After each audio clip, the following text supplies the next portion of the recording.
പഹൽഗാമിലെ ഭീകരാക്രമണത്തിന് പിന്നാലെ ഇന്ത്യ പാകിസ്ഥാൻ ബന്ധം അങ്ങേയറ്റം വഷളായി മാറുകയാണ്.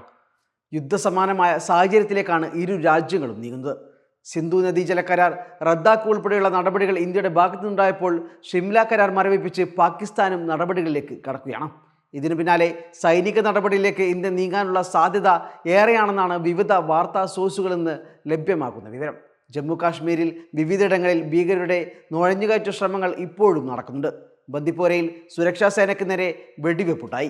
ഇതിനു പിന്നാലെ സൈന്യം തിരിച്ചടിക്കുന്ന വാർത്തകൾ ഇപ്പോൾ വരുന്നുണ്ട്.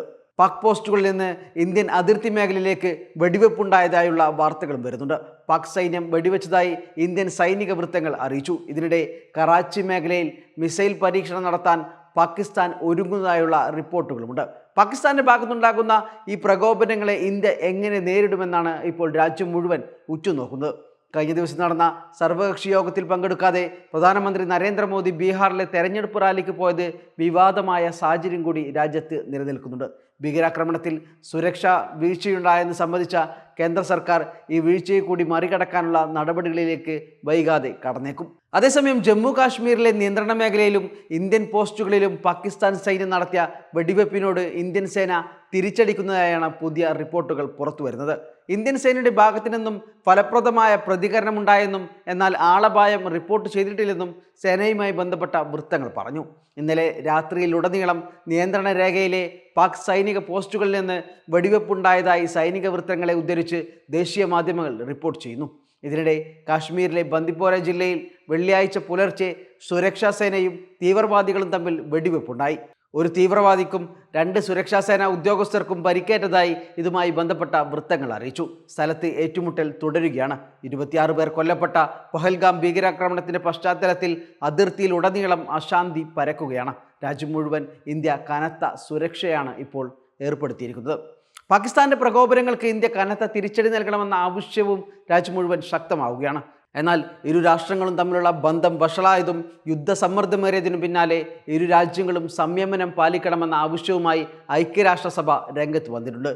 ഇന്ത്യയും പാകിസ്ഥാനും തമ്മിലുള്ള പ്രശ്നങ്ങൾ ചർച്ചയിലൂടെ സമാധാനപരമായി പരിഹരിക്കാൻ സാധിക്കുമെന്ന് പ്രതീക്ഷിക്കുന്നതായി UN വക്താവ് സ്റ്റെഫാനെ ദുജറാറിക് പറഞ്ഞു. സ്ഥിതിഗതികൾ കൂടുതൽ വഷളാവാതിരിക്കാൻ ഇരു രാജ്യങ്ങളും ജാഗ്രത പുലർത്തണമെന്നും അദ്ദേഹം അഭ്യർത്ഥിച്ചു.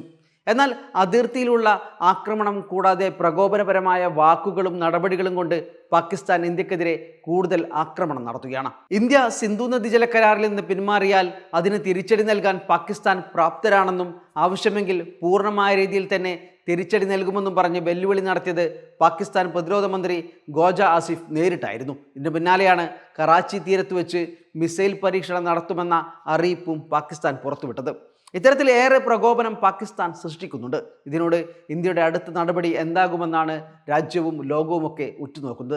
സർക്കാർ എടുക്കുന്ന നടപടികൾക്ക് പിന്തുണ പ്രഖ്യാപിച്ച് പ്രതിപക്ഷം ഉൾപ്പെടെ കൂടെ നിൽക്കുന്നുണ്ട്. രാജ്യം ഒറ്റക്കെട്ടായി തന്നെ രാജ്യത്തിനെതിരെ ഉയരുന്ന ഇത്തരം കാര്യങ്ങൾക്കെതിരെ പോരാട്ടം നയിക്കുമെന്നാണ് ഇപ്പോൾ മനസ്സിലാക്കാനാവുക. യഥാർത്ഥ സ്ട്രോബെറിയുടെ ഗുണഫലങ്ങളോട് കൂടി തയ്യാറാക്കുന്ന ഹാപ്പി സ്ട്രോബെറി ജാം. കോമ്പിനേഷൻ ഏതുമാവട്ടെ, നാവിൽ രുചിയുടെ പാരമ്യം അനുഭവിച്ചറിയുന്ന അനിർവചനീയ സ്വാദ്. Strawberry, mango, mixed fruit, pineapple എന്നീ രുചികളിൽ happy jams. Happy keeps everybody happy.